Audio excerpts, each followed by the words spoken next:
I was sitting in my home office in Scottsdale, Arizona, reviewing some client files when I noticed something odd through my window. A silver Toyota Camry was parked in my assigned spot, the one I had paid $15,000 for when I bought my condo 3 years ago. Not in the guest parking area, not in some random unclaimed space. In my spot. The one with my unit number painted on the curb in bright yellow letters. At first, I thought maybe it was just a confused visitor who couldn't read the numbers. It happens sometimes in our complex, Desert Vista condominiums, especially during the winter months when snowbirds from Canada and the northern states flood into Arizona. I grabbed my keys and headed downstairs, figuring I would politely let whoever it was know they needed to move their vehicle. When I got to the parking garage, a woman in her mid-30s was unloading groceries from the Camry's trunk. She smiled at me as I approached, completely unbothered by my presence. "Excuse me," I said, keeping my tone friendly. "I think you might be in the wrong spot." "This is my assigned parking space." She looked at me with genuine confusion. "No, I don't think so. I just purchased this spot from the HOA yesterday. I have the paperwork in my car if you want to see it." My stomach dropped. "You what?" "I bought this parking spot, space 47. The HOA president, Deborah, told me it was available for purchase. I paid $8,000 for it." I felt my blood pressure rising. "That's impossible. I own this spot. I bought it when I purchased my condo. It's in my deed." The woman's friendly demeanor shifted to concern. "I don't know what to tell you. I have a bill of sale from the HOA. Maybe you should talk to them." I pulled out my phone and immediately called the HOA management office. After 3 rings, a chirpy voice answered. "Desert Vista HOA, this is Melissa speaking." "Melissa, this is Ryan Caldwell from Unit 23. Can you explain to me why someone just told me they purchased my parking spot?" There was a pause on the other end. "Let me transfer you to Deborah." The hold music was some generic jazz that only made my irritation grow. After what felt like an eternity, a nasal voice came through the speaker. "This is Deborah Mitchell, HOA president. How can I help you, Mr. Caldwell?" You can start by explaining why someone is claiming they bought my parking spot from the HOA. Deborah's tone immediately became defensive. "Mr. Caldwell, according to our records, you only own one parking spot, space 46. Space 47 was listed as available and we sold it." "Deborah, I own both spots. When I bought my condo, the previous owner sold me 2 spots because I have 2 vehicles. It's all in my closing documents." "Well, our records don't show that. And quite frankly, Mr. Caldwell, the HOA has the authority to sell unclaimed or improperly documented spaces. If you have an issue with this, you're welcome to bring it up at the next board meeting in 3 weeks. 3 weeks. She wanted me to wait 3 weeks while strangers parked in the spot I legally owned. "I'll be bringing my deed and closing documents to your office tomorrow morning," I said, trying to keep my voice level. "The office is only open on Wednesdays and Fridays, and only by appointment. The earliest I can see you is Friday at 2 in the afternoon." It was Monday. She was telling me I had to wait 4 days just to show her proof that she had made a massive mistake. Fine. Friday at 2, but I want that car out of my spot by then. "Mr. Caldwell, until this is resolved, that spot is sold. The buyer has every right to park there. Have a nice day." She hung up before I could respond. I stood there in the parking garage staring at my phone in disbelief. The woman with the Camry had finished unloading her groceries and was walking toward the elevator, looking uncomfortable about the situation, but not uncomfortable enough to move her car. I went back upstairs and immediately started digging through my filing cabinet. Within 10 minutes, I had found my closing documents. Right there in black and white were both parking spots listed as part of my purchase. Spaces 46 and 47. I owned them both. The deed was clear, the title was clear, everything was documented and legal. But something about this whole situation felt wrong. Deborah Mitchell had been HOA president for about 8 months, and in that time, she had developed a reputation for being difficult. She was the quintessential middle-aged woman who had too much time on her hands and wielded her small amount of power like she was running a country instead of a condominium complex. People in the building called her Deborah the Dictator behind her back. I had mostly avoided dealing with her directly. I paid my HOA fees on time, I followed the rules, and I kept to myself. But now she had crossed a line, and I wasn't about to let this go. That evening, I went down to my storage unit in the basement and dug out my security camera system. I had bought it a year ago during an Amazon Prime Day sale, intending to install it around my condo for added security, but I had never gotten around to it. Now seemed like the perfect time. I spent the next several hours setting up cameras with a clear view of both my parking spots. I positioned one camera high on a support column that covered both spaces from a wide angle, and another camera closer to the ground that would capture license plates and faces. I made sure the cameras were motion activated and set to record continuously to a cloud storage system. If Deborah wanted to play games, I was going to have evidence of everything that happened. By Tuesday morning, my system was fully operational. I checked the footage from my phone and could see both parking spots clearly. The silver Camry was still in space 47. My own car, a black Ford F-150, sat in space 46. Around 10 in the morning, I saw something on my camera feed that made my jaw drop. A red Honda Civic pulled into the garage and parked in space 46.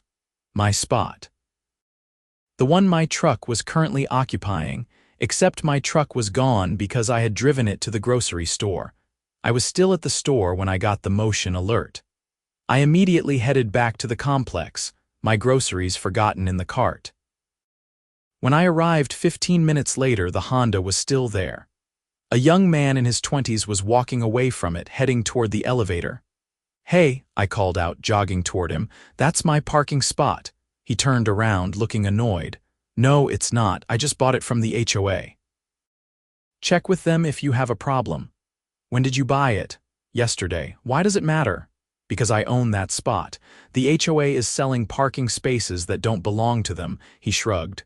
"Take it up with them, man. I paid for this spot and I'm going to use it." He walked away, leaving me standing there with my truck idling behind the Honda. I had no choice but to park in a guest spot, which were always in short supply and located in the worst areas of the garage. I immediately called Deborah again. This time, she didn't even sound surprised. "Mr. Caldwell, I told you to wait until Friday.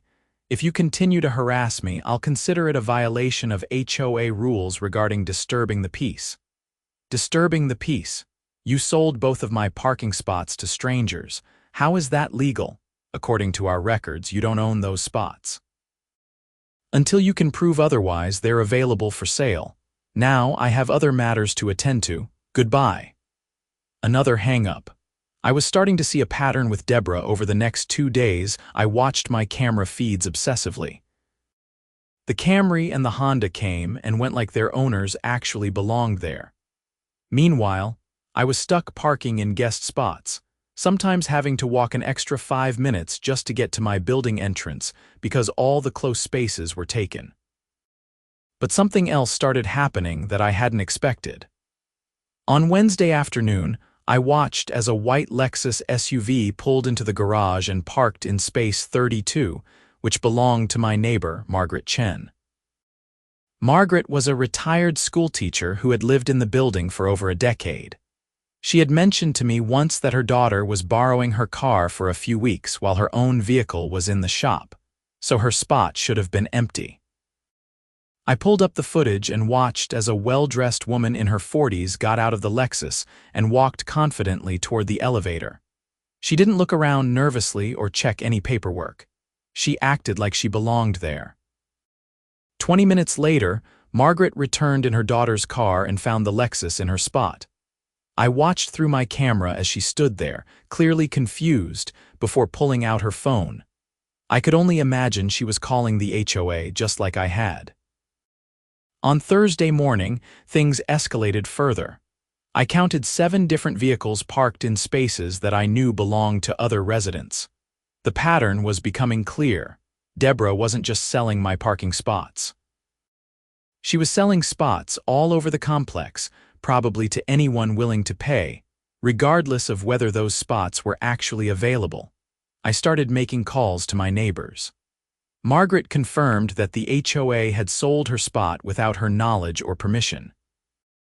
A man named David Torres from Unit 18 said the same thing. A young couple, the Hendersons, told me they came home from a weekend trip to find 2 different cars in their 2 spots, and Deborah had told them the same thing she told me. Wait for the board meeting. By Thursday evening, I had connected with 12 different residents who were all dealing with the same problem. We formed a group chat and started sharing information. Someone discovered that Deborah had been advertising parking spots for sale on Craigslist and Facebook Marketplace, claiming they were available premium spots in a luxury condo complex.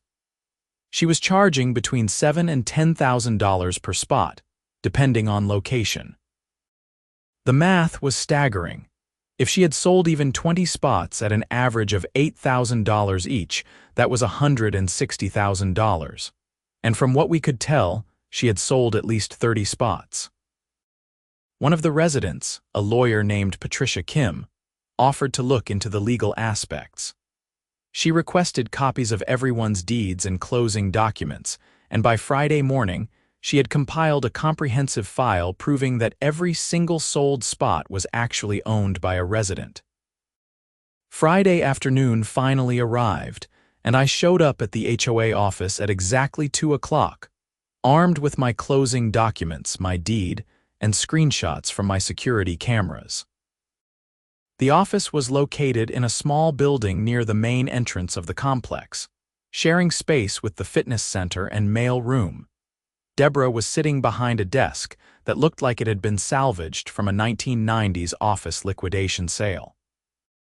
She was exactly what you would expect from someone named Deborah, who had appointed herself the supreme ruler of a condominium complex. Her blonde hair was cut in a severe bob that screamed, "I want to speak to the manager," and she wore a floral blouse that somehow looked both expensive and tacky at the same time. "Mr. Caldwell," she said, not bothering to stand or offer a handshake, "you have 15 minutes. "I have other appointments." I placed my documents on her desk. "Here's my deed. Here's my closing documents. Both parking spots, 46 and 47, are listed as part of my property. You had no right to sell them." She barely glanced at the papers. "These documents are irrelevant. The HOA has authority over all common areas, including parking spaces. If there was an error in the original sale, that's between you and the previous owner. The parking spaces aren't common areas. They're deeded property. They belong to individual unit owners. According to the HOA bylaws, we have the authority to manage and allocate parking as we see fit." I pulled out my phone and showed her the security camera footage. "Then explain to me why you're selling spots that are clearly owned by residents." "I have footage of multiple vehicles parking in spots that belong to people who have deeds proving ownership." For the first time, Deborah looked uncomfortable. "Where did you get that footage?" "From cameras I installed in the parking garage." Completely legal, by the way, since it's common area surveillance. You can't install cameras without HOA approval? Actually, I can. Arizona law allows residents to install security cameras in common areas as long as they're not pointed at private spaces like windows or doors. The parking garage is fair game. Deborah's face was turning red. "Those cameras need to come down immediately." "Not going to happen. And I've already shared this footage with 11 other residents who are also victims of your little parking spot scheme. We've all documented our ownership, and we're prepared to take legal action if this isn't resolved immediately." "Are you threatening me, Mr. Caldwell?" "I'm informing you. We want our parking spots back, we want the fake sales contracts voided, and we want a full investigation into where the money from these sales went." Deborah stood up abruptly. "This meeting is over. You'll be hearing from the HOA's attorney." "And you'll be hearing from ours," I said, gathering my documents. Patricia Kim from Unit 41 is representing the group. Expect her call. I walked out of that office feeling both vindicated and furious. Deborah clearly had no intention of backing down, which meant this was going to get messy. That evening, our resident group met in the community room. 15 people showed up, all with the same story. Deborah had sold their parking spots without permission, and when confronted, she had been dismissive and rude. Patricia Kim addressed the group. "I've reviewed all your documents and the case is clear. These parking spots are deeded property. The HOA has no authority to sell them. What Deborah has done is essentially fraud. She sold property that doesn't belong to the HOA and pocketed the money." "Where did the money go?" Margaret asked. "The HOA fees haven't gone down. We haven't seen any improvements to the building. So where are these hundreds of thousands of dollars?" That was the question we all wanted answered. Patricia continued, "I've filed a formal complaint with the Arizona Department of Real Estate, and I've also contacted the Maricopa County Attorney's Office. What Deborah has done may constitute theft and fraud. But in the meantime, we need to take civil action. I'm preparing a lawsuit against the HOA and Deborah personally.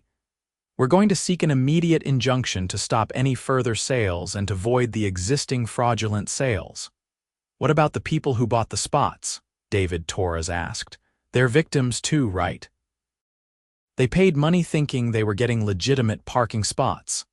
"They are victims," Patricia agreed. "But legally, they have no claim to property they never actually owned. Their recourse is to sue Deborah and the HOA for their money back. Our priority is protecting the actual property owners."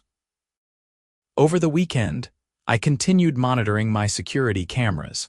The footage was revealing patterns I hadn't noticed before.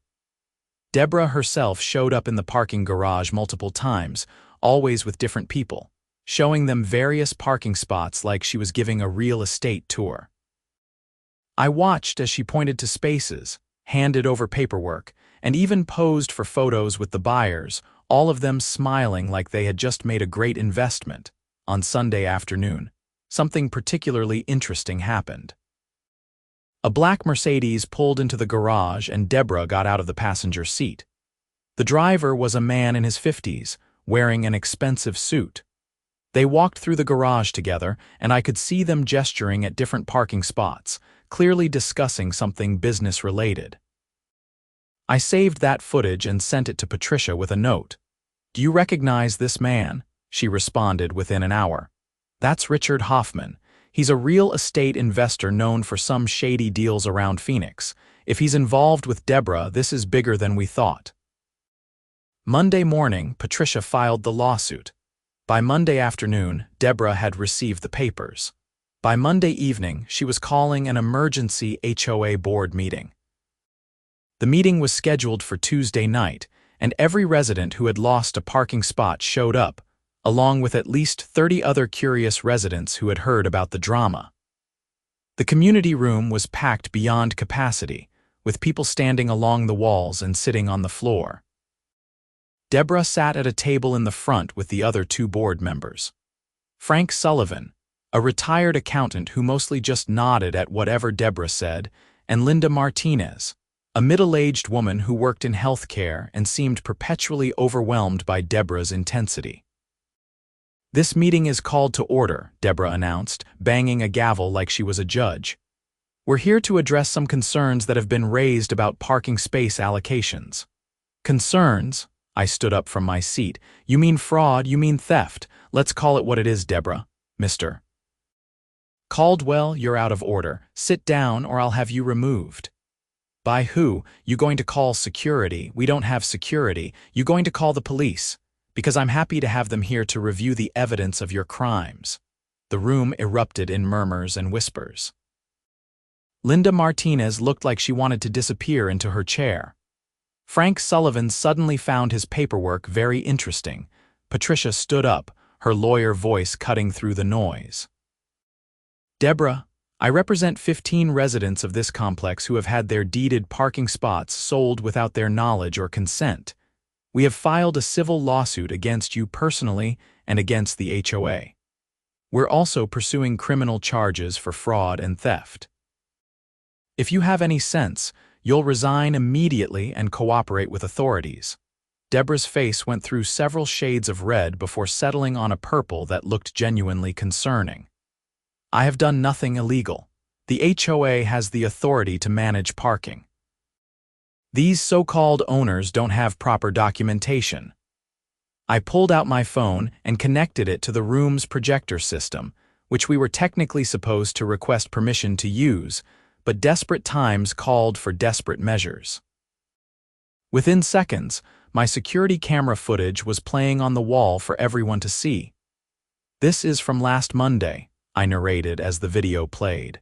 "Here's Deborah showing a parking spot to a potential buyer, space 63, which belongs to the Henderson family.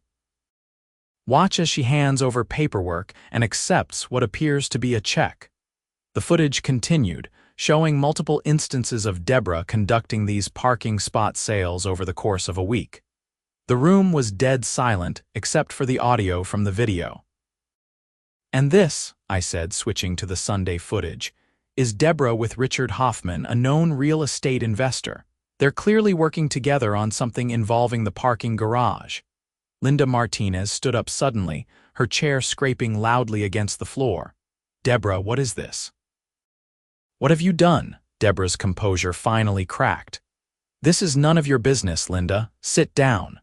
"None of my business. I'm on the HOA board. If you've been committing crimes using the HOA's authority, that makes me liable too." Frank Sullivan also stood, his elderly hands shaking as he gripped the table. "Deborah, I think you need to explain yourself, right now." "I don't have to explain anything to anyone. This meeting is adjourned." "No, it's not," Patricia said firmly. "Under HOA bylaws, any board member can call for a vote of no confidence against the president. I move that the board vote to remove Deborah Mitchell from her position immediately." "I second that," someone called from the crowd. "Residents can't vote on board matters," Deborah snapped. "But board members can," Linda said quietly, "and I vote yes. Deborah, you're removed as president effective immediately." "I also vote yes," Frank added, his voice gaining strength. "I won't be part of this mess." Deborah looked around the room like a cornered animal. "You can't do this." "I'll sue all of you." "You're welcome to try," Patricia said. "But right now, you need to leave this meeting and contact a criminal defense attorney because the county attorney's office is going to be very interested in seeing this footage." Deborah grabbed her purse and stormed out of the room, but not before turning back to shout, "You're all going to regret this."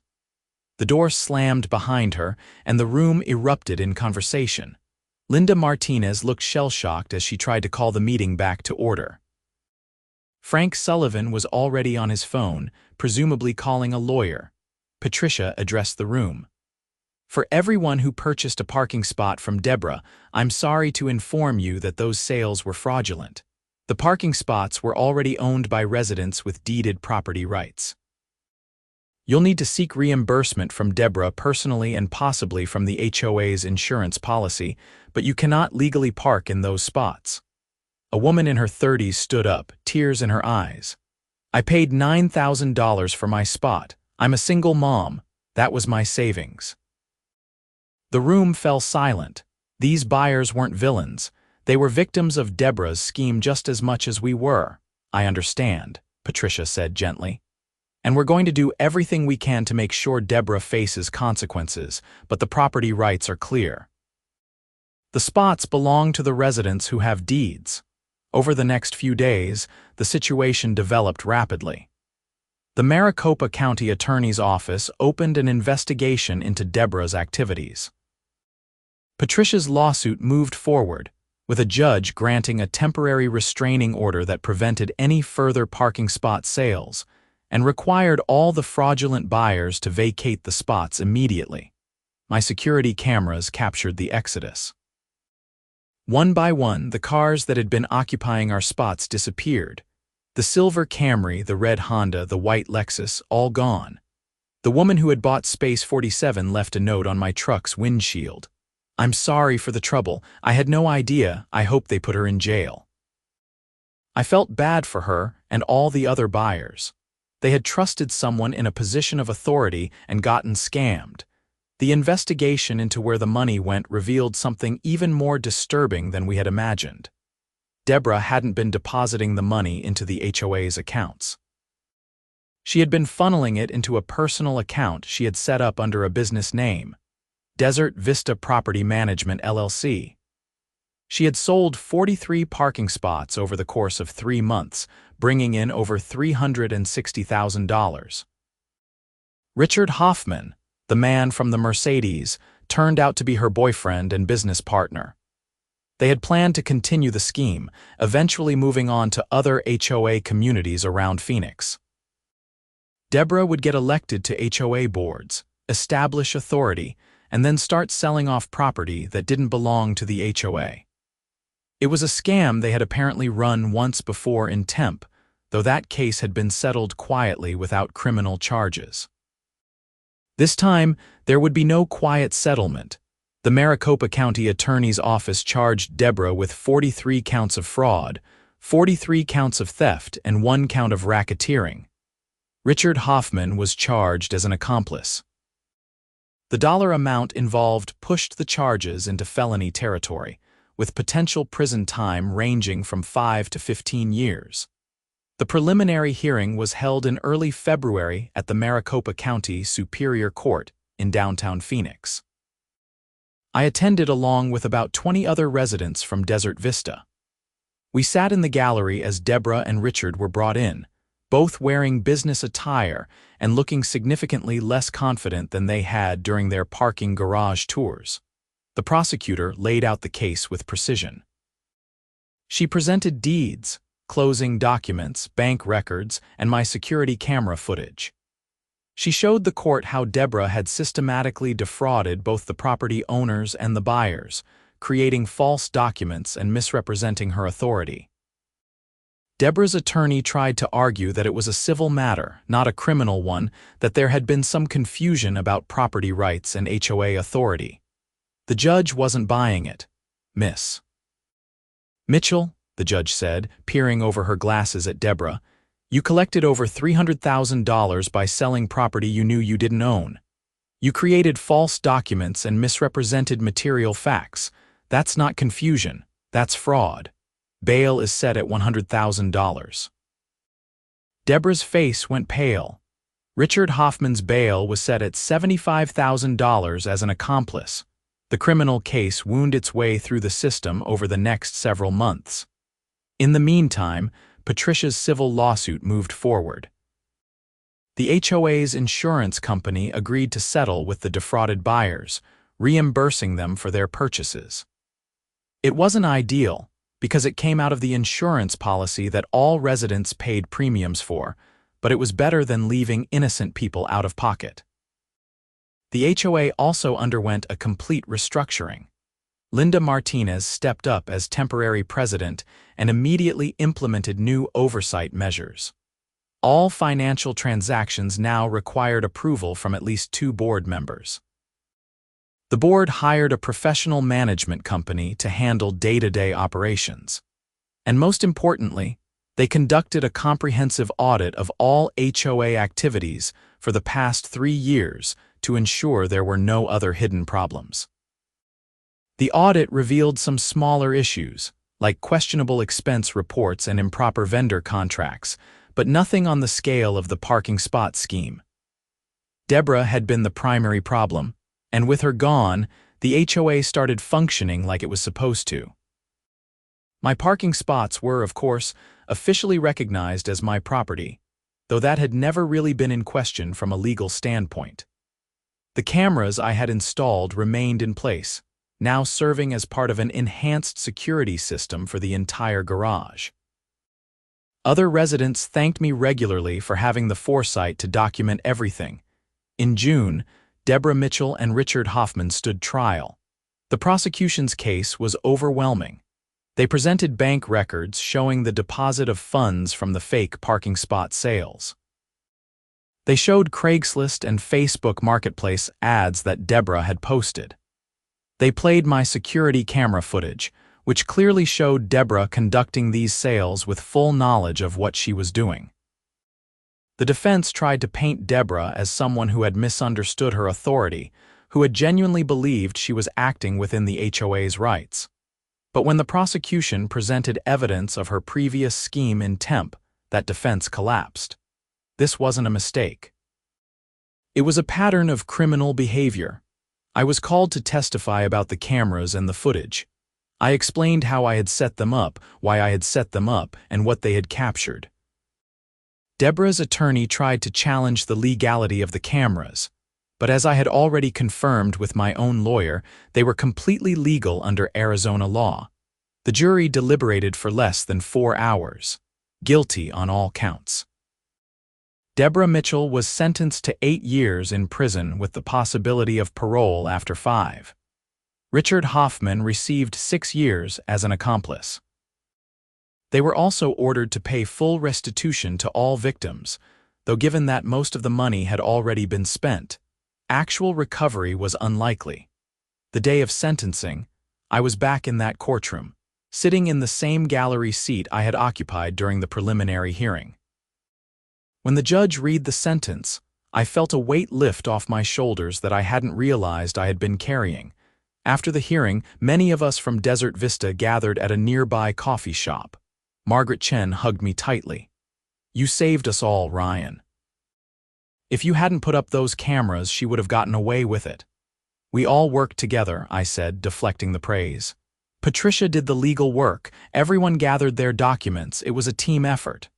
"But you started it," David Torres said. "You didn't just accept her nonsense. You fought back." Patricia raised her coffee cup in a mock toast to Ryan and to standing up to corrupt HOA tyrants everywhere. We all laughed and clinked our cups together. It felt good to have it behind us. The HOA continued its recovery over the following months. Linda Martinez was formally elected as president in the next regular election, and she brought a sense of calm competence that had been missing under Deborah's reign. The complex started feeling like a community again, rather than a dictatorship. My security cameras became something of a legend in the building. People would joke about Ryan's surveillance state when they walked through the parking garage, but everyone appreciated having that extra layer of security. We had 0 car break-ins or vandalism in the months following the installation, which was a noticeable improvement from the previous year. One evening in September, nearly 8 months after this whole ordeal began, I was sitting on my balcony watching the sunset over the McDowell Mountains. My phone buzzed with a message from Margaret. "Board meeting tonight. Linda wants to give you something. Can you come down?" I headed to the community room, curious about what this could be. When I arrived, I found not just the board, but at least 40 residents gathered there. Someone had put up a banner that read, "Thank you, Ryan." Linda stood at the front with a framed certificate. "Ryan, on behalf of the entire Desert Vista community, we want to thank you for your courage, your initiative, and your dedication to protecting our rights. You could have just paid for a new parking spot somewhere else. You could have moved out. But instead, you fought back, and because of that, justice was served. We're presenting you with this certificate of appreciation and a lifetime exemption from HOA fees."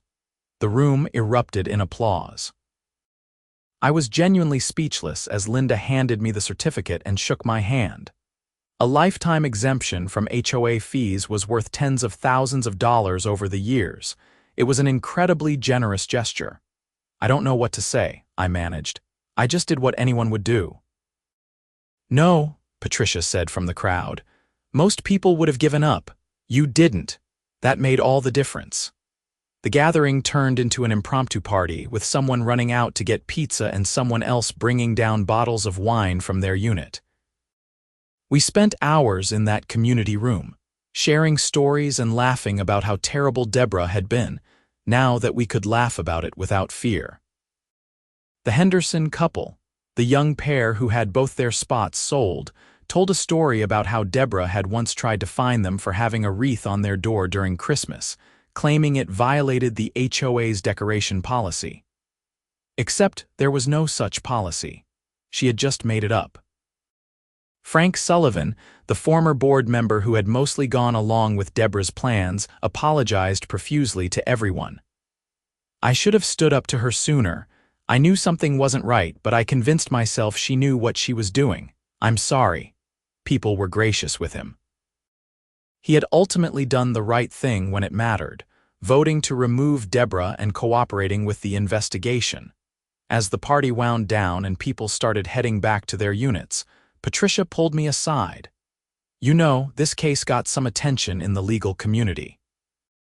The county attorney's office is considering creating a special unit to investigate HOA fraud. Your cameras and documentation made their case ironclad. You might have changed how these cases are handled going forward. Really? I asked. Really? HOA fraud is more common than people think, but it's usually hard to prove. Board members cover for each other, documents get destroyed, witnesses are intimidated. But you had video evidence that couldn't be disputed. It's going to be a case study for a long time. I thought about that as I rode the elevator back up to my unit. What had started as me being annoyed about someone parking in my spot had turned into something much bigger. It had exposed corruption, brought justice to dozens of victims, and potentially changed how similar cases would be investigated in the future. When I got back to my condo, I pulled up the security camera feed on my phone, a habit I had developed over the past months. Both my parking spots were empty, waiting for my truck and my motorcycle, exactly as they should be. The garage was quiet, well-lit, and secure. I thought about Deborah Mitchell, sitting in a prison cell somewhere, probably still convinced she hadn't done anything wrong. I thought about Richard Hoffman, who had thought he could make easy money by exploiting HOA systems. I thought about all the people who had bought parking spots in good faith, only to discover they had been scammed. The whole situation had been a mess, but it had also revealed something important about community. When people came together, when they stood up for what was right, when they refused to be bullied or intimidated, they could win. It wasn't easy. It required courage, persistence, and a willingness to fight, but it was possible. My phone buzzed with another message, this time from David Torres. Drinks next weekend to celebrate, my treat. I smiled and typed back, absolutely, same community room, where else? It's basically your throne room now. I laughed and set my phone down. The sun had fully set over the mountains, and the city lights of Scottsdale were twinkling in the distance. My condo felt more like home than it ever had before, not just because my parking spots were secure, but because I was part of a community that had been tested and come out stronger. The next morning, I reviewed the security footage from overnight, another part of my routine now. Everything was normal. Cars came and went in their assigned spots. No strangers, no confusion, no Deborah Mitchell conducting shady deals in the shadows. I was making coffee when my phone rang. Unknown number, Arizona area code, I answered cautiously. Mr. Caldwell. This is Detective Sarah Rodriguez from the Phoenix Police Department's Financial Crimes Unit. Do you have a moment? My stomach tightened. Of course. Is this about Deborah Mitchell? Indirectly. We're investigating a larger network of HOA fraud schemes across the Phoenix metropolitan area. Your case with Miss Mitchell was actually the breakthrough we needed. Would you be willing to meet with us and share your security camera setup and documentation methods? We want to encourage other communities to implement similar systems. Absolutely, I said without hesitation. When works for you? We set up a meeting for the following Tuesday at the police station. When I arrived, I was led to a conference room where Detective Rodriguez and 2 other investigators were waiting. I spent 3 hours walking them through everything. How I had selected the cameras, where I had positioned them, how I had set up the cloud storage, and how I had documented the footage for legal use. This is incredibly thorough, Detective Rodriguez said, taking notes. Most people just set up cameras and hope for the best. You treated this like you were building a legal case from day one. I work in insurance, I explained. Documentation is kind of my thing. I knew that if I was going to challenge the HOA, I needed evidence that was bulletproof. Well, it worked. The prosecutor told me your footage was the strongest evidence she's had in years for a fraud case.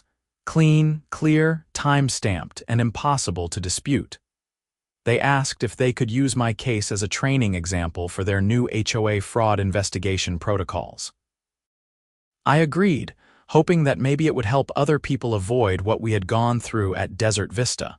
The meeting ended with Detective Rodriguez handing me her card. If you ever notice anything else suspicious, please call me directly. We've learned that people like you, people who pay attention and document things, are our best assets in fighting this kind of crime. I left the police station feeling like the past 8 months had come full circle. What had started with a simple parking dispute had turned into a criminal investigation, a trial, a conviction, and now a broader effort to combat HOA fraud across the region. Back at Desert Vista, life had settled into a comfortable routine. The new management company was professional and responsive. The board met regularly and kept residents informed about all decisions and expenditures. The parking garage remained secure and properly allocated. I even became friendly with some of the residents I had never really known before the Deborah situation. Margaret Chen invited me over for dinner regularly, cooking amazing Chinese food and telling stories about her 30 years as a teacher. David Torres and I started a tradition of watching football together on Sundays. The Henderson couple asked me to take photos at their baby shower, grateful for the role I had played in protecting their home.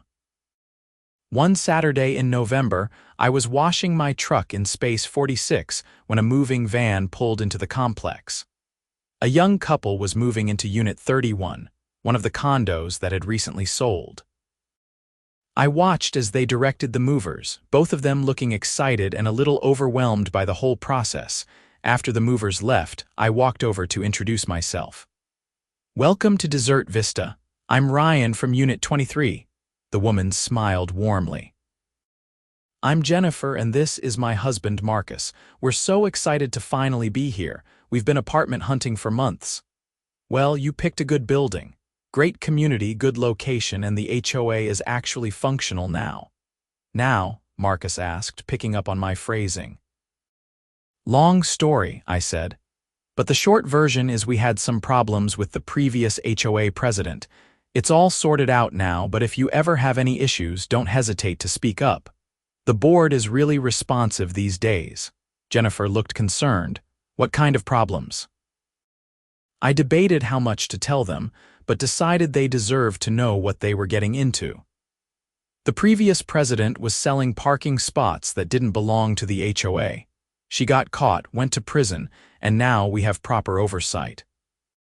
But that's why I'm telling you, if something doesn't seem right, say something, document things, don't let anyone push you around. Marcus whistled low. "Wow, that's intense, but good to know the community came together to fix it." "That's exactly what happened," I said. "Anyway, if you need anything, I'm usually around, and welcome to the neighborhood." As I walked back to my truck, I felt a sense of responsibility to make sure new residents understood the importance of vigilance. HOAs could be great when they functioned properly, but they could also be breeding grounds for corruption if no one paid attention. The December board meeting included end-of-year financial reports. Linda Martinez presented a budget that was transparent, detailed, and actually made sense. The HOA had a healthy reserve fund, all expenses were properly documented, and there were no mysterious line items like there had been under Deborah's leadership. "I also want to announce," Linda said, "that we've been approached by a local news station about doing a story on what happened here. They want to talk about HOA oversight and resident rights. The board has agreed to participate, but we wanted to get the community's input first." There was a brief discussion, with most residents in favor of sharing the story if it could help other people. I was asked if I would be willing to be interviewed, and after some consideration, I agreed. If our experience could prevent even one other community from going through what we had, it was worth the slight discomfort of being on camera. The interview took place in January, almost exactly 1 year after the parking spot incident had started. The reporter, a sharp woman named Amanda Chen, asked thoughtful questions about how I had discovered the fraud, why I had installed cameras, and what advice I would give to other homeowners. "I think the biggest lesson," I said on camera, "is to pay attention. Know what's in your deed. Know what the HOA is actually allowed to do, and if something doesn't feel right, investigate. Don't just assume that people in authority positions are acting legally or ethically. They usually are, but when they're not, the consequences can be severe." The segment aired on a Friday evening news broadcast. My phone blew up with texts from friends and family who had seen it. My parents, who lived in Tucson, called to say they were proud of me for standing up for what was right. My sister joked that I was famous now and should get used to paparazzi following me around the parking garage, but the most meaningful response came from an email sent to the news station and forwarded to me. It was from a man named Gerald Patterson who lived in a condo complex in Chandler. He wrote, "I saw your story about the parking spot fraud. Something similar is happening at my complex. Our HOA president has been selling guest parking passes for $500 each, claiming it's a new policy. But I checked our bylaws and there's no provision for selling passes. After seeing your story, I bought security cameras and installed them this weekend. I've already caught her selling 3 passes to people I don't recognize. I'm taking my evidence to a lawyer on Monday. Thank you for showing me that residents have power when we stand up for ourselves." I read that email 3 times, feeling a mix of satisfaction and sadness. Satisfaction that our story was helping others, but sadness that HOA fraud was apparently widespread enough that a news story about it would immediately resonate with someone else experiencing the same thing. I forwarded the email to Detective Rodriguez, who thanked me and said she would reach out to Mr. Patterson. The Financial Crimes Unit was actively building cases against several other HOA board members across the valley, and every new piece of evidence helped. By spring, my life had mostly returned to normal, though normal now included a certain level of local notoriety. People at the grocery store occasionally recognized me from the news story. I was invited to speak at a homeowners' rights seminar organized by a local legal aid organization. The HOA Institute of Arizona asked if I would participate in a panel discussion about resident oversight of association boards. I said yes to the legal aid seminar and no to the HOA Institute panel, figuring I had already done enough public speaking.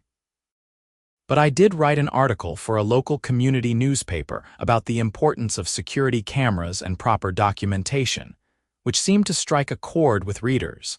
Desert Vista condominiums thrived under Linda Martinez's leadership. Property values in the complex actually increased, partly because buyers were impressed by the community's response to the fraud scandal. The real estate listing would mention reformed governance and strong resident engagement as selling points. My parking spots remained exactly where they should be, under my ownership, clearly marked and occupied only by my vehicles. Every time I pulled into space 46 or 47, I felt a small sense of victory. These weren't just parking spots anymore. They were symbols of refusing to be pushed around, of standing up for what was right, and of the power of evidence and community action. On a warm evening in May, the 1-year anniversary of Deborah's sentencing, a group of us gathered on Margaret's balcony for a barbecue. Patricia brought her famous potato salad. David grilled burgers and hot dogs. The Hendersons brought their new baby, a beautiful little girl they had named Hope. To surviving Deborah the dictator, David toasted, raising his beer. To Ryan's cameras, Patricia added with a grin. To communities that fight back, I countered, and we all drank to that. As the sun set over Scottsdale and the conversation flowed easily among friends, I reflected on how much had changed in such a short time. A year ago, I had been a guy who mostly kept to himself, paid his bills, and didn't get too involved in community affairs. Now I was someone who understood the importance of engagement, vigilance, and solidarity. Deborah Mitchell had tried to exploit the very system that was supposed to protect us. She had counted on people being too busy, too intimidated, or too apathetic to challenge her. But she had been wrong. When pushed too far, when confronted with clear injustice, people would stand up and fight. The legal system had worked. The evidence had been overwhelming. Justice had been served. And in the process, an entire community had learned valuable lessons about governance, accountability, and the power of documentation. My security cameras still record every day, capturing the mundane comings and goings of a peaceful parking garage. They've never caught anything as dramatic as an HOA president conducting fraud again, and I hope they never do. But they're there, just in case, a quiet reminder that someone is always paying attention. As for Deborah Mitchell, she still has several years left on her sentence. I occasionally wonder if she understands what she did wrong, if she's gained any perspective from her incarceration. Probably not. People like her rarely do. They always find a way to justify their actions, to paint themselves as victims rather than perpetrators. But it doesn't matter what she thinks anymore. What matters is that she can't hurt anyone else. What matters is that the people she defrauded got some measure of justice. What matters is that other communities learned from our experience and became more vigilant about their own HOAs. The parking spots saga taught me that small acts of resistance can have large consequences. Installing those cameras was a simple decision, made out of frustration and a desire to protect my property. But it became the foundation for exposing a criminal enterprise, reforming an HOA, and inspiring other residents across Arizona to stand up for their rights. Every time I park my truck in space 46, or my motorcycle in space 47, I remember that feeling of discovering a stranger's car in my spot, that initial anger and confusion. And then I remember everything that followed: the investigation, the meetings, the lawsuit, the trial, the conviction, and the victory. Those parking spots cost me $15,000 when I bought them 3 years ago, but they ended up being worth far more than that. They were worth standing up for, worth fighting for, and worth all the effort it took to defend them. In the end, that's what this whole experience was really about. Not parking spots, not money, not even justice, though that was certainly important. It was about refusing to accept injustice, about believing that the system could work if you engaged with it properly, and about the power of community when people decide they've had enough. Deborah Mitchell thought she could sell my parking spots out from under me. She thought wrong.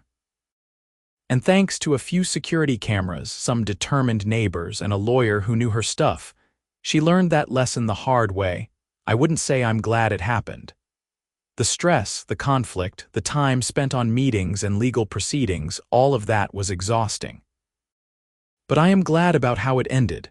I'm glad that justice was served. I'm glad that the community came together.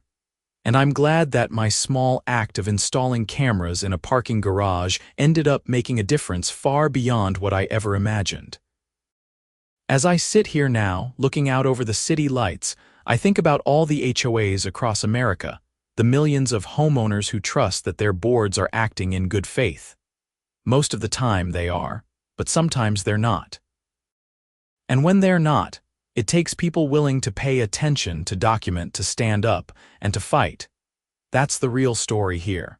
Not about parking spots or security cameras or even a corrupt HOA president going to prison. It's about what happens when ordinary people decide they're not going to be victims. It's about the power we have when we use it, and that's a lesson worth far more than any parking spot could ever be.